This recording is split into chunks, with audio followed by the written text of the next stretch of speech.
All right. I think the first batch has come in, and we'll see. I'm sure it's early still this morning, so I imagine others will continue to join as we go. Good morning. My name is Chad Aldis, Vice President for Ohio Policy at the Thomas B. Fordham Institute. Really glad you could join us today for what I think will be a really interesting discussion, and you must too, since you joined us. Hopefully, most you, all of you who are involved in Ohio policy, aren't having Ohio budget hangovers since the House passed the budget on Wednesday. And but that's not our topic for discussion today. You'll have to save that for your budget talk hangouts. Today, we're going to be looking at charter schools and charter school facilities. So there are many challenges to operating a charter school, and I think a lot of them have been well documented. Many times, I know at Fordham, we focus on the funding gap between charters and traditional public schools, and I think that largely gets the most attention. But the analysis you'll hear today digs into an issue that doesn't get as much attention, namely charter school facilities. While this isn't a Fordham report, we are pleased to partner with ExcelinEd on this event, and we were also happy to provide some comments and feedback along the way as this paper and the tool you'll hear about today was developed. So without further ado, I'll stop talking, and I'm pleased to introduce today Matthew Joseph, the Policy Director of Education Funding for ExcelinEd, and the driving force and the person who did all the heavy lifting on putting what I think is a really great report together. So Matthew, the floor is yours. You are on mute, sir. Thank you. I'm going to go ahead and share my screen.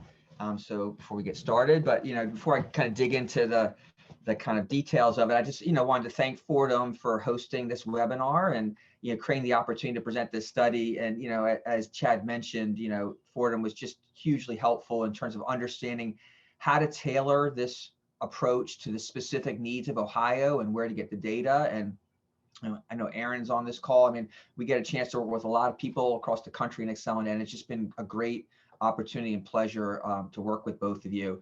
I know that my colleague Ashley DeMauro Mullins is here, and she's our regional advocacy director. She's our voice and face in Ohio, and also my fearless co-creator on this project, Sam Duell, who knows all things charter policy across the country.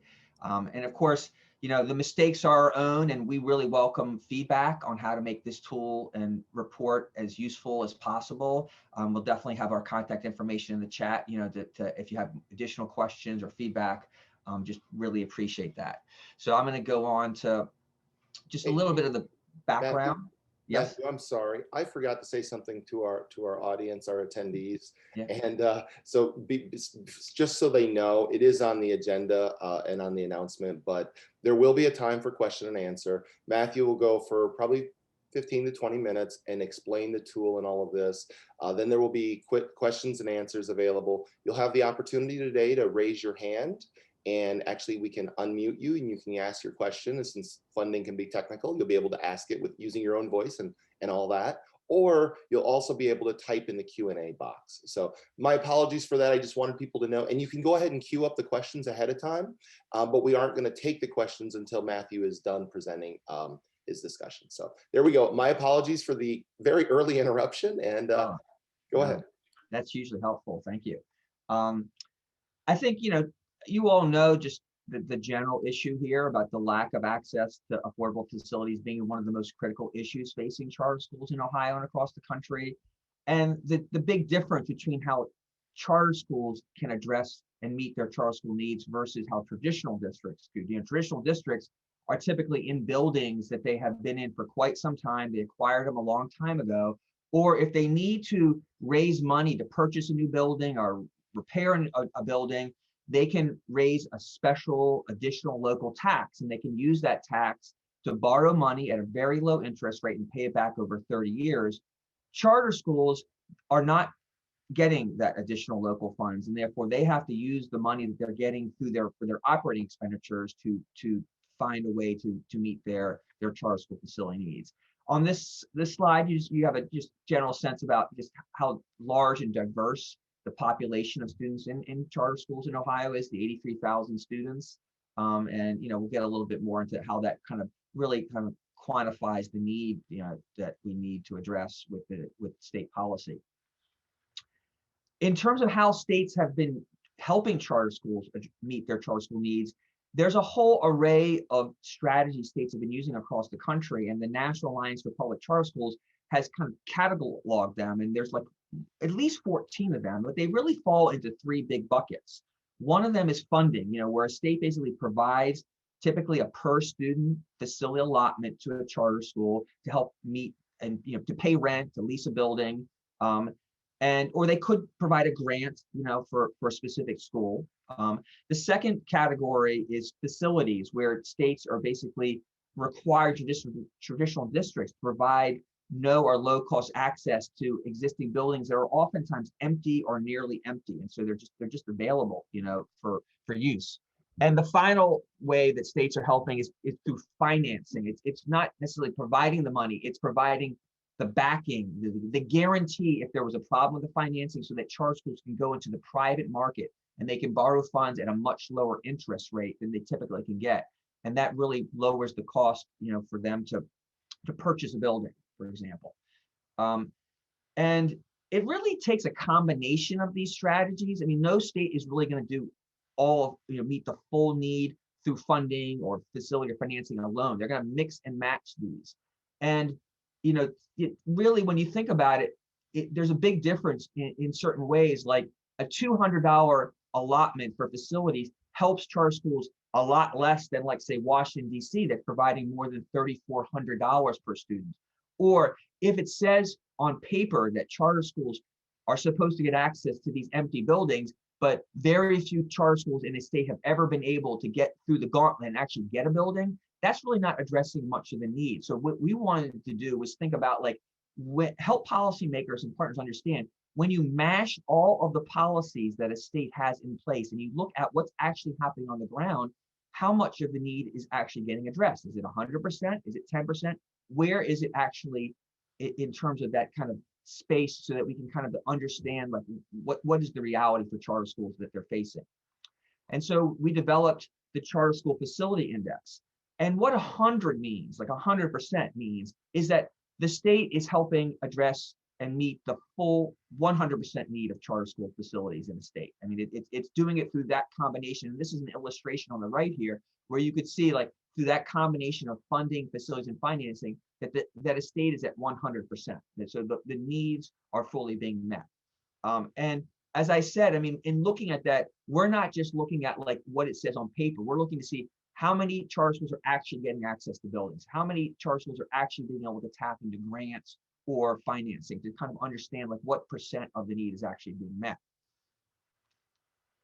When we think about how to quantify the full need in Ohio, it starts with an understanding of what is the cost of charter schools to rent or lease their space in the state. And what we determined through our analysis is that it's $1,772 per student. The way we did that is we went and looked at the financials, and we looked to see, what are charter schools actually having to spend for their facility related costs. And this is the figure that we were able to determine through looking at a representative sample of charter schools.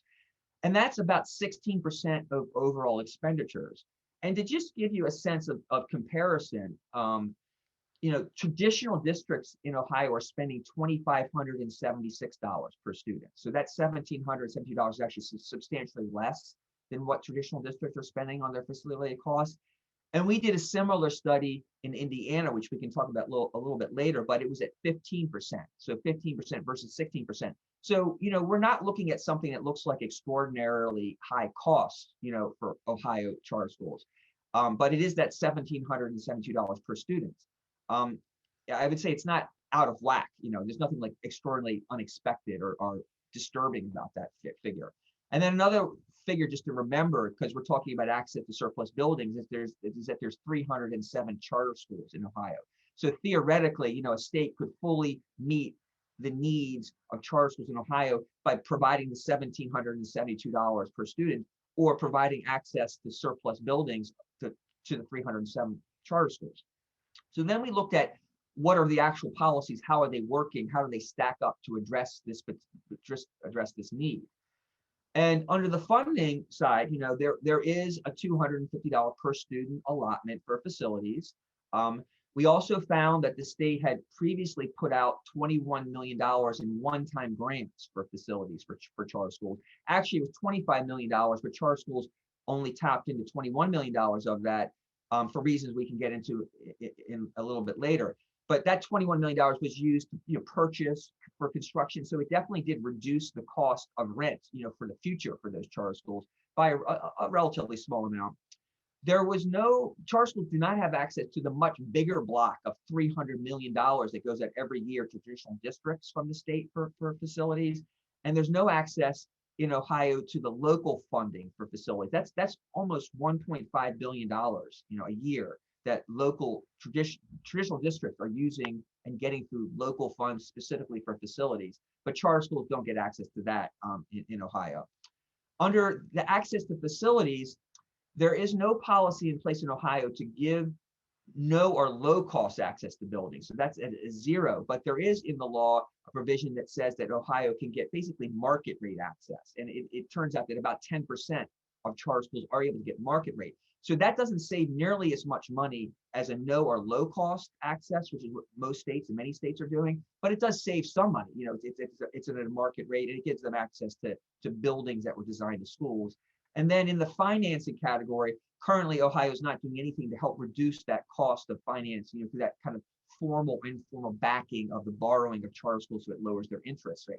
So when we pull all that together, the charter school facility index, as you can see from this chart, is 18.1%. And I'll cover the part on the right in a second, but that means right now existing need 18.1%. And you can see that funding, that $250 per student allotment, is addressing about 15% of the need. That 10% of access to market rate facilities is 2.7%, and there's 0% for the finances. That gets you to the 18.1%. We also want to project into the future, 5 years from now. What happens if charter schools, at a very conservative estimate, grow? What happens if there's a rate of inflation in the cost of facilities? And you can see that the index will actually drop to 14.7%. because that $250 is buying a lower portion, because the cost of rent is actually going to go up a little bit over the next 5 years. So it goes from 18.1% down to 14.7%. Now we wanted to give a little bit sense of what does that mean? What do these figures mean? And so on this slide, if I can do this right. First of all, how much is it in total dollars? It's $1,452. That 18.1% means that for the rest of it, the 89%, charter schools are having to go and use their operating expenditures to fill in that gap. That's $1,452 of a facility gap. That total amount per year is over $121 million. So yeah, it's that 82%, because only 18.1% is being covered by state policy. And you can see that if charter schools didn't have to use those operating funds to pay for the facility related costs, they could hire an additional 7 teachers. That's an average size charter school, typical average size charter school in Ohio could hire 7 additional teachers. Or they could give all their classroom teachers, their current classroom teachers, a 39% salary raise. So that's like a substantial, sacrifice to have to meet the facility needs. And, Fordham has done fantastic work quantifying, actually on the operating side, there's already a large gap. It's already a gap of over $4,000 per student on the operating side. So what charter schools have had to do is take an already reduced amount of money and shift some of that over to pay for facilities. So it really exacerbates the overall disparity. And it does make it a harder time for, when you think about a high quality charter school wanting to grow and find the facility space to do that. How do they do that? It creates definitely challenges for charter schools in Ohio to do that. And I think I wanted to mention one other thing here, which is in terms of Indiana, I mentioned Indiana, we can go into more detail about this, but when we did the report in Indiana, instead of 18.1%, we found that Indiana's at 40%. And the folks in Indiana, the policymakers in Indiana, were so disturbed by the 40% being so low that during the current session, they have already passed provisions to significantly address the challenge by making it easier to access surplus buildings and substantially increasing their facility allotment. So in that state, 40% was viewed as alarmingly low. In Ohio, we actually have 18.1%, which is obviously much lower. And also, I mentioned the 5 years, how in 5 years, it's going to drop, even below 18.1%. Just to give you some of the comparable figures that we have on this slide 5 years from now, instead of charter schools having to lose 7 teachers, they actually will have to lose 9 teachers in a typical size charter school. And instead of losing out on a 39% salary increase, it actually will be 49% salary increase. So the problem will get worse over the next 5 years. In terms of the ideas, these are just like a list of ideas that policymakers could contemplate in Ohio to kind of address more of the need. There's increasing the per student facility allotment. I mean, $250 is much lower. Indiana was already at $750. I mentioned, Washington, D.C. There's adding to that $21 million charter school facility program as an option, adding another $100 million to it. And that would address a substantial more of the need. And I think one of the things that the state's going to want to have to look into is, as my dog makes a noise, sorry about that, is why was only $21 million tapped into of the 25? Like, what can the state do to improve policy? You're seeing like the benefits of working from home here. And then there is accessing the $300 million that's going out for traditional districts, that currently charter schools don't get access to. And then I also mentioned the $1.5 billion in local revenue, that if the charter schools got access to a proportional share to relative to their public school enrollment, how much more of the need would be addressed. Just to go through these other options, there's the providing access to the underutilized district facilities at no or low cost, which is currently not an option in Ohio. And there's enabling more charter schools to purchase the buildings at market rate, to go above the 10%. And finally, there's the option, as we mentioned, many states are doing, to kind of enable more affordable financing. I wanted to mention that, one of the things we did to help policymakers in Ohio understand what the options are, since we're not suggesting there's only one option, that was a list of options, is we developed a tool that is linked to from this report. It's linked to down below, which is an Excel-based tool where, and this is kind of a screenshot of it, where, as you can see, there's the current policy that's in that 250, that column, that third column. But then in the dark blue, a policymaker partner can go in and change those numbers and see how much will that actually have an impact. If we go from 250 to 500 for the student allotment facilities, how much of an impact will that be? If we give charter schools access to state facility grants, and do it at a proportional to public school enrollment, 2.7% here is actually half of the proportional enrollment of public schools for charter schools in Ohio. So you can see, like, this is just giving some examples of what that would look like. And it also tells you, like, what would be the fiscal impact on the state by adopting some of these policies. Some of them, if it's a facility allotment, that's something the state pays, and therefore there's a cost to the state. Some of them are access to local resources in which there's no cost to the state. So there's a zero cost to the state. And you can, the goal of the tool is to allow people to go in and say, okay, here's the existing policy. Let's do a little bit of this and a little bit of that, and let's think through, like, what would it take in order to kind of do a better job of meeting the need. And I think I'm going to stop with that, but say that I'm definitely going to happy to answer questions. And all these materials, the report, which is kind of a static result of where is the state right now, where will the state be in 5 years, is in an issue brief. And then the tool, is linked to from the report, and we can provide separate links to go right into that tool to kind of go into this screenshot. You also have the ability, if you don't like some of the assumptions, if you feel like charter schools are actually going to grow faster, we put in a very conservative growth rate for the growth in the number of students, for the number of buildings. If you feel like charter schools, really, they would grow faster if the facility needs were better met in the state, you can change that. If you feel like charter schools should have more than the $1,772, so they can have more of the facility amount that the traditional districts have, you can change some of those assumptions, and then you can start to change some of the policy options and see where that heads. And with that, I'm going to turn it back over to Chad, and just again, happy to have this opportunity to kind of present this to you, and looking forward to answering questions and working with you all in the future. Well, thank you, Matthew. I'm not Chad. I'm Aaron Churchill. I'm the research director at the Fordham Institute. But thank you, Matthew, for a great presentation. Terrific work on this tool and report. And again, that is available online at ExcelinEd.org, I believe your website. And you can find all the nitty-gritty details there. So we're going to move into a Q&A session. As Chad mentioned at the top of the program, you can put those questions in the Q&A box if you'd like, or if you would prefer to ask your question in person, you can raise your hand and we will open up an audio line so you can ask your question that way. First off, while people are sort of thinking about questions to ask Matthew and Chad and put them on the hot spot, I want to sort of kick off the Q&A with a couple questions, one for Matthew and one for Chad.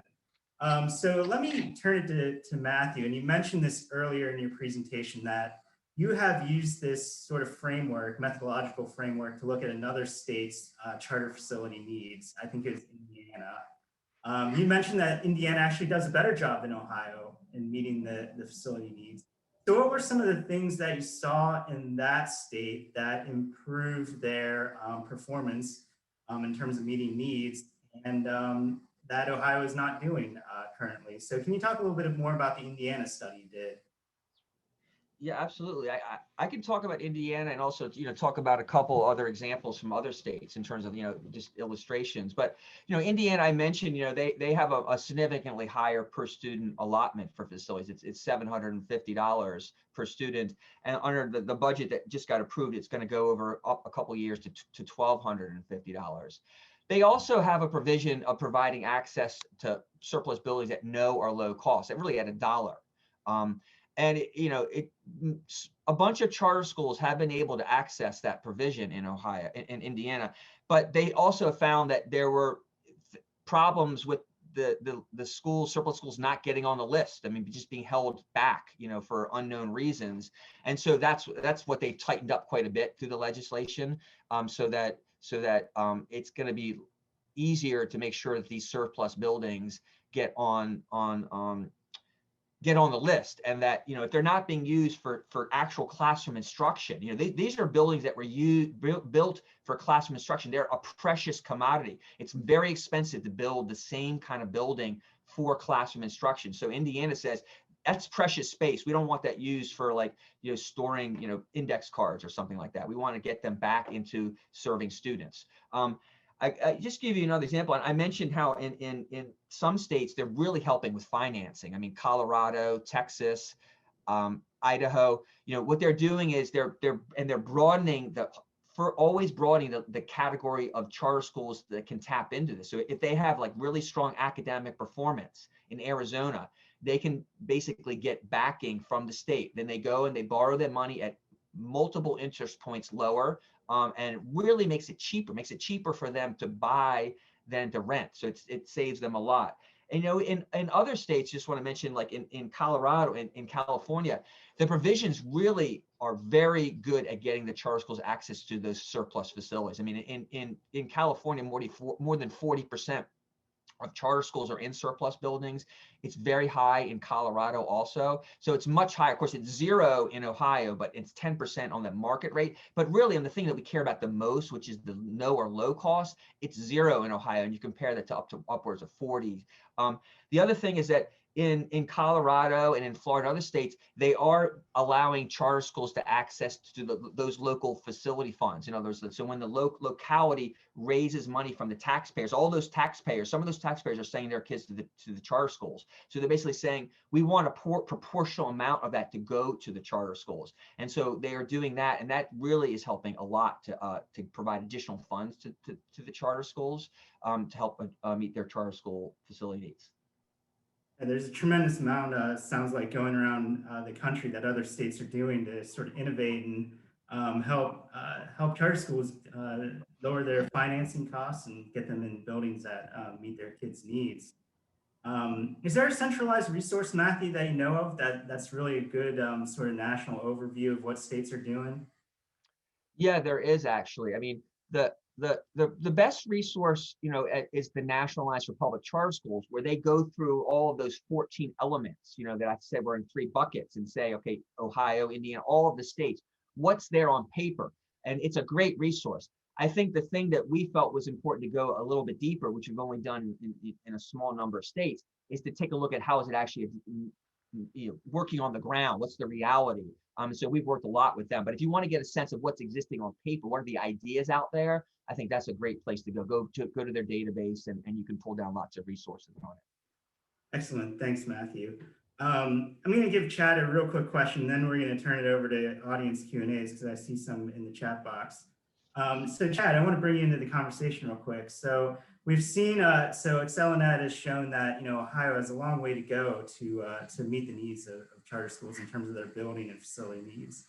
What are some things, what's the policy landscape and appetite look like for improvements in this area? Are you seeing any encouraging signs of improvement, of progress, and what are some of the challenges and roadblocks ahead in terms of trying to meet these needs for schools?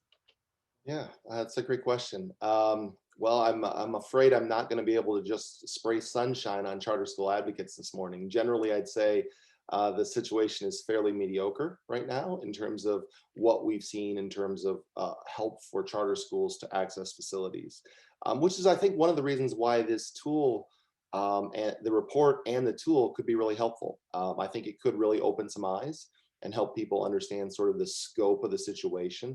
I think it's also, it's a point that Matthew made in his presentation, but when you have to spend dollars meant for operations, meant to be in the classroom, to pay for the walls of the classroom, that's damaging to students.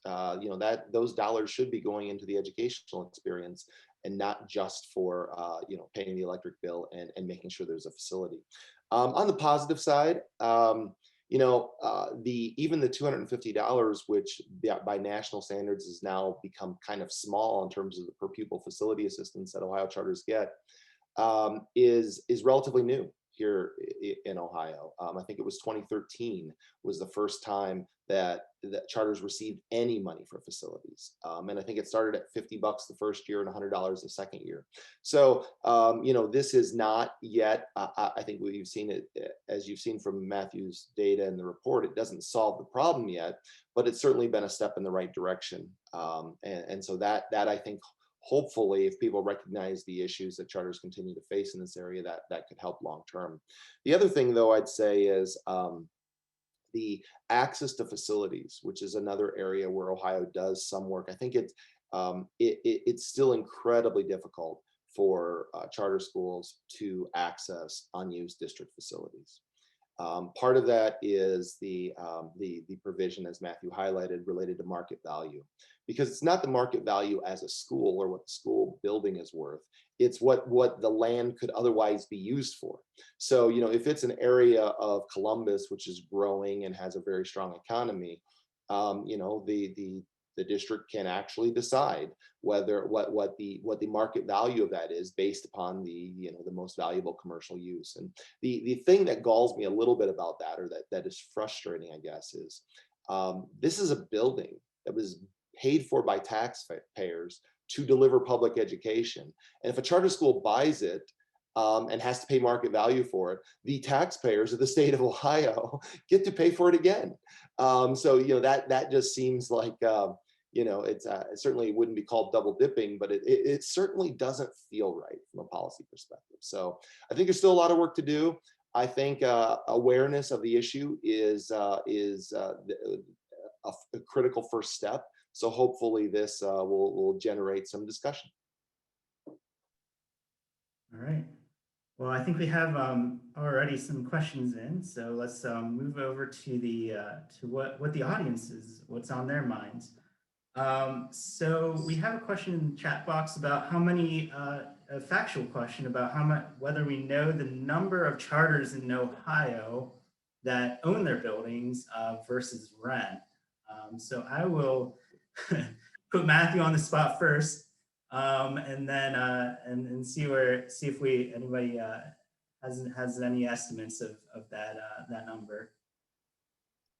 I don't have a great answer to that, and therefore I'm going to refer to Chad, who says because I know that, you know, in Ohio it's very complicated because who's owning and related parties and stuff like that. We did do a sample, and so I could go back to our sampling to figure out what the percentage was, but Chad might have a better answer to that. Yeah, well, I would say that really we don't have great information on this question, and that's there are some holes in the data. Charter schools have independent nonprofit governing boards that make these decisions, and I don't know of a central database that actually that holds this information. So in Matthew's research and in Fordham, given we work here all day, every day in Ohio, we tried to make available all the resources we could find, and we didn't find a really good source for this, owning versus renting. And as Matthew talked about in his methodology, how he went through sort of audited financials to try to figure out the information and the dollar amounts they're spending on it. But we weren't able to really ascertain whether what percent owned versus rented. And you know, we believe the sample was representative, but you know, until you did every building and that, it's still pretty difficult. One other thing I can say about that is that, you know, first of all, it was a fairly significant portion of the sample. I mean, I don't know if it was a half, but and another thing I would say is that there's actually quite a financial benefit to ownership in Ohio. When we took a look at the difference between how much charter schools that own versus charter schools that rent or lease, it was substantially less. And so that really indicates that maybe a really good some emphasis on policy in Ohio could go to enhancing ownership, making it so that even more charter schools can own, because there's going to be a savings. It's below the $1,772 per student. And so I think, you know, charter schools, just by being able to own, and of course, there's all kinds of benefits to ownership beyond just the financing. You know, you're going to be in that space. You're not going to get kicked out of it. You know, it's going to be built and you can improve it, all kinds of other benefits. But in Ohio in particular, there's actually a good financial incentive to do it. So understanding what are the barriers and what the state can do to make it so that charter even a higher percent can own, I think is something that really worth considering. Yeah, I think the financing policy solutions are very interesting, and some other states have done a really good job on that. In terms of the data, I think there were a couple of reports on charter school facilities. One is a little dated by the Charter School Facility Initiative, I believe is what it's called. And I think there's some data that's a little bit, you know, again, dated on how many charter schools rent versus own. So you could maybe take a look at that report. There is a question about the Charter School Facility Grant Program that you mentioned, Matt, in the presentation. This is from Luke Reed, and he asks, he says if his memory is correct, that there were some requirements to the grant program tied to school performance, and I think that's true. And they disqualified the school because they didn't score highly enough on the school report card. Any thoughts on the likelihood of this grant program, I guess, one, continuing, and whether it would have less restrictions moving forward? So I'll maybe kick that one over to you, Chad, to comment on the grant program. Yeah, you know, the facility, you know, so long-term in Ohio for the last decade or more, there's been a big debate about charter school quality. And I think that has been one of the things that has limited some of the ways that charters could access additional support. So a lot of times the policies have been putting sort of a quality check on schools. And I think that has shown itself in this facility grant program, and also in the high quality or the quality community school support fund that was in Governor DeWine's last budget, that provided additional dollars for schools that met those thresholds. You know, and I think it's been a political reality at this point that that's been necessary in order to get the support to pass it. I think some of the latest research by Professor Stefan Lavartu from Ohio State that was published last fall, showing that charter schools have now really improved in the quality and the student achievement in those schools, and is delivering higher outcomes for students, I think maybe changes some of those political discussions. But I think those tend to be lagging indicators versus, you know, policy change comes after people widely recognize that the quality is improved. So I think it's still going to be a challenge.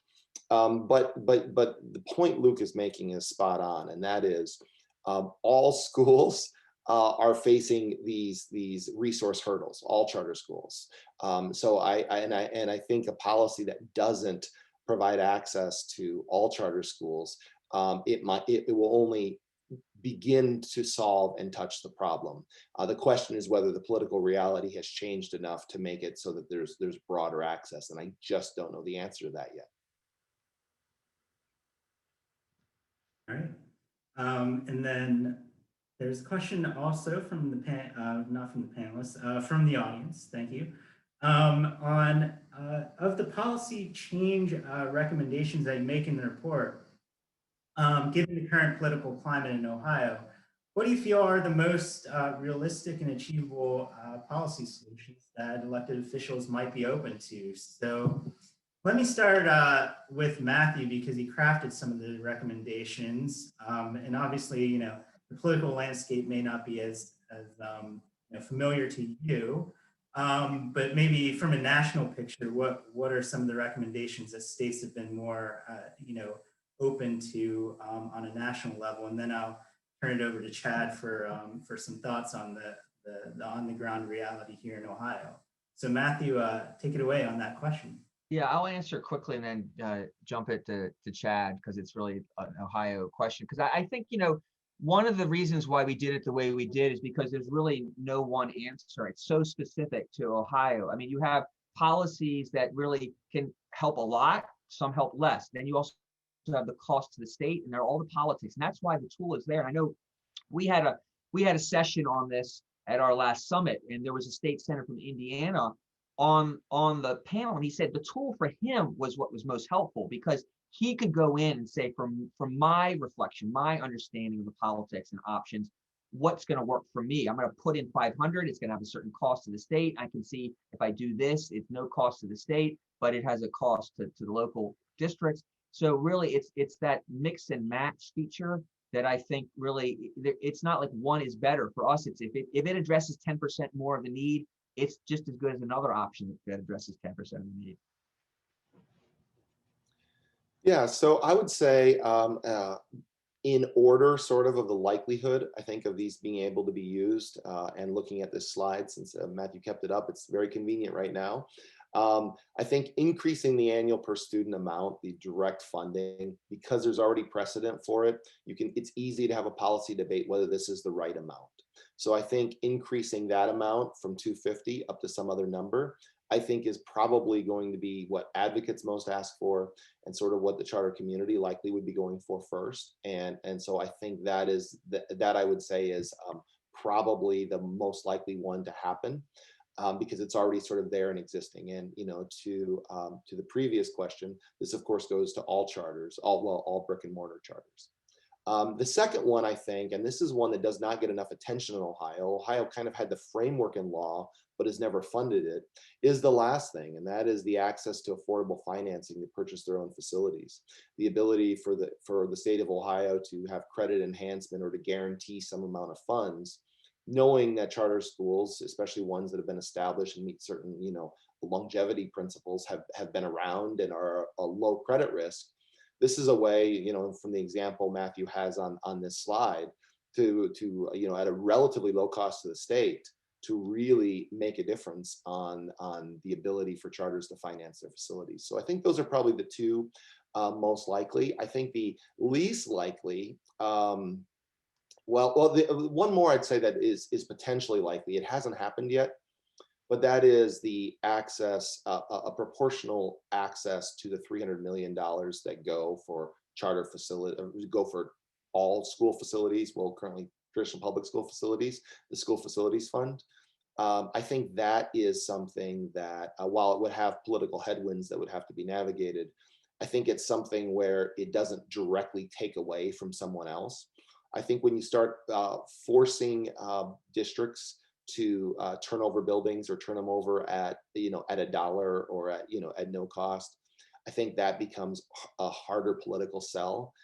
It really pits one against the other, and I think those are just tougher to accomplish.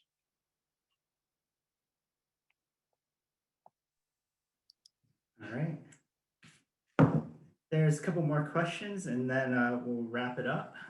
One question is, we have a question about surplus buildings, surplus district buildings, I would assume, that we know. Do we have any sense of how many there are in the state of Ohio? So again, something of a factual question.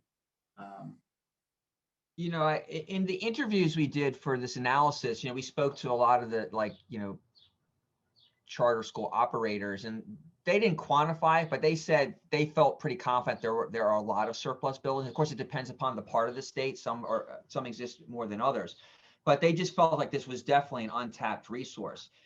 But I guess that we were all frustrated by the fact that there is no list to go to, and that's one of the things like Indiana's doing with its legislation and other states are doing, which is to make it easy for people to answer this question, to have a list or require districts to provide almost like a facility report. How many buildings do you have? What's the utilization of those buildings? Lift them up into a public space so that people can know where are the buildings, and this one's at 10%, and this one's at 20%, and this one's empty, you know, so that everyone doesn't have to kind of go through kind of any kind of twists and turns just to understand. And I think state policymakers have a huge incentive to do that, so that because they can see that there's 1,000 buildings out there, and if we're asking to spend all this money to build new ones and expand other ones and repair other ones, how much are we really taking full advantage of the buildings that we have? So I think that's really actually a recommendation. It's like a best practice that require almost like an annual reporting by the districts, and then having it independently verified by some authority at the state, so that everyone can know like what are the surplus buildings out there. Yeah, I think that's actually a very, very good point that you make, Matthew. I don't think there's a centralized resource in Ohio that lists the underutilized or vacant buildings in the state of Ohio. And, you know, I think that's an area that we can work on in terms of the policy solutions, to actually have some transparency around what buildings are available, what buildings are being underutilized, and have a little more transparency around what surplus buildings there are. I'm going to turn into the last question that we have in our chat box. And that's the question about whether any legislators have seen this report and are able to use the tool. So I'll let Chad have that question. Well, we did distribute this, the report that Matthew and ExcelinEd published. It has been distributed to all lawmakers. This is a busy time. So though I would not bet that most have had the time to read it, as they're perusing the thousands of pages in the state budget right now. So so I think that, you know, this will really be on advocates, certainly beyond just Fordham or ExcelinEd, to be able to hopefully use this and be able to take it to lawmakers and take it to their local lawmakers and policy and thought leaders within their community, to let them know about, to demonstrate and illustrate what the gap is that they face and the challenges they face in regards to securing good charter school facilities where students can learn. And so I think this is going to be a duty that falls upon all of us. It has certainly been presented to lawmakers, but I think I doubt it has soaked in, given everything else going on in the current political climate. Yeah, there's a lot going on in Ohio, but we definitely think this is an important issue for Ohio policymakers to wrestle with in terms of the charter facility need. And the good news is that there are solutions to try to help deal with the challenges that schools face, especially high quality schools. So Matthew, thank you for taking the time to do the webinar. Again, if you're in the audience and you would like to read the full report with all the details and footnotes and everything that people love to see, that is available on your organization's website, as is the tool where you can play with the policy solutions and see the impact of changing the policy. So Matthew, if you have any last words, I can do that, and if not, I can close up the meeting. No, thank you so much again for this opportunity, and thank you so much for the partnership with Fordham. It's been a great experience for me. Okay, and then I think the link to the report is up in the chat box too, as well. So thank you everybody for joining us this morning. That sort of wraps up our time.